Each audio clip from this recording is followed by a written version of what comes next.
You check your phone after a productive morning. The notification shows your friend's promotion, your colleague's vacation photos, a former classmate's book deal. That sinking feeling returns. Despite your progress, you feel behind again. This sense of lagging comes from a peculiar gap in how we experience time. Ancient Greeks had two words for time, chronos and kairos. Chronos measures minutes and hours. Kairos captures meaningful moments. Your life operates in both. But your sense of falling behind comes from measuring yourself exclusively through chronos, the relentless march forward, while comparing yourself to others' kairos moments. Social media amplifies this distortion. People share their highlights, not their struggles. The promotion took years of frustration.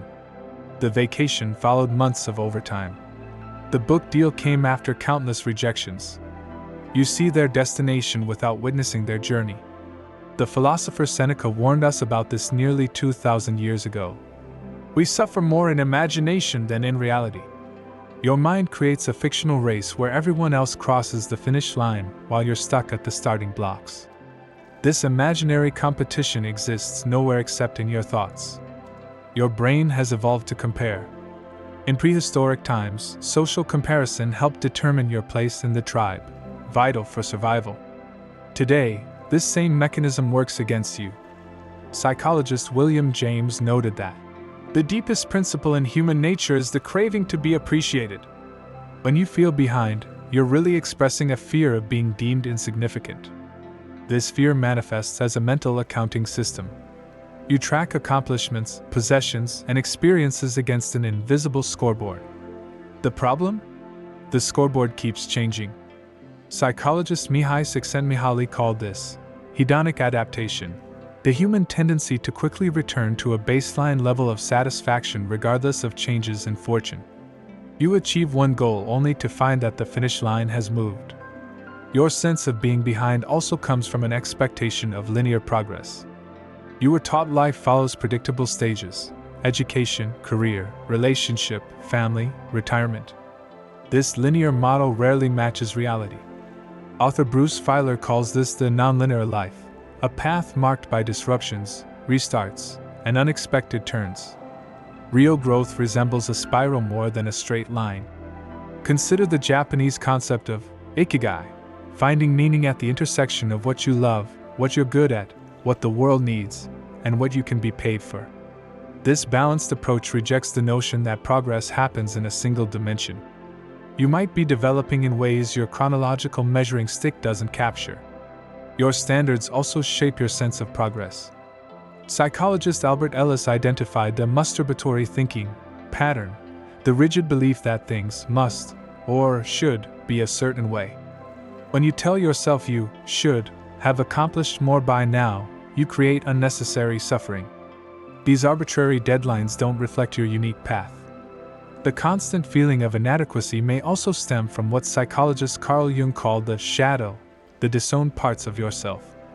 When you reject aspects of your humanity, your limitations, needs for rest, or inherent vulnerability, you create impossible standards.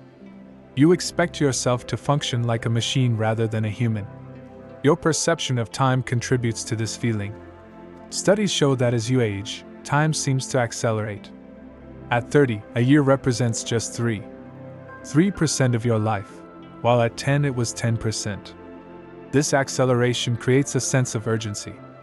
You feel time slipping away before you've made it. The workplace intensifies this pressure. Economist Juliet Shore documented the work and spend cycle. As productivity increases, so do consumption norms, creating a treadmill effect. You work more to buy more, but never feel ahead. The goalposts keep moving. Digital devices further compress your experience of time. Each notification fragments your attention. Author Nicholas Carr argues in The Shallows that constant digital stimulation rewires your brain toward distraction. Your sense of falling behind partly stems from an inability to focus deeply on what matters most. Escaping this trap requires recognizing what philosophers call the hedonic treadmill, the tendency to quickly return to baseline happiness regardless of positive or negative events. True satisfaction comes not from accumulation but from engagement. Psychologist Martin Seligman found that meaningful accomplishment and positive relationships contribute more to well-being than achievement alone. The solution begins with reframing how you measure progress. Instead of comparing your journey to others, psychologist Jordan Peterson suggests comparing yourself to who you were yesterday. This approach recognizes that meaningful growth happens incrementally, not in dramatic leaps.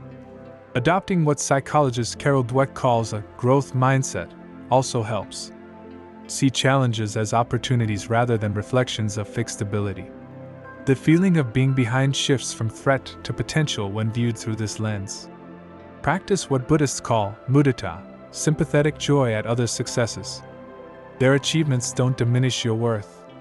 The good fortune of others can inspire rather than threaten you when you recognize that success isn't a zero-sum game. Finally, embrace what philosopher Friedrich Nietzsche called amor fati, love of fate. Accept your path with all its detours, setbacks, and unexpected turns. The feeling of being behind dissolves when you recognize that every experience contributes to who you are becoming. Your life unfolds in its own timing. The fruits of your efforts often appear long after the seeds were planted.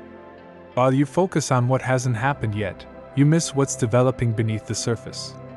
Your unique journey deserves its own measure, one that accounts for both the visible landmarks and the invisible growth.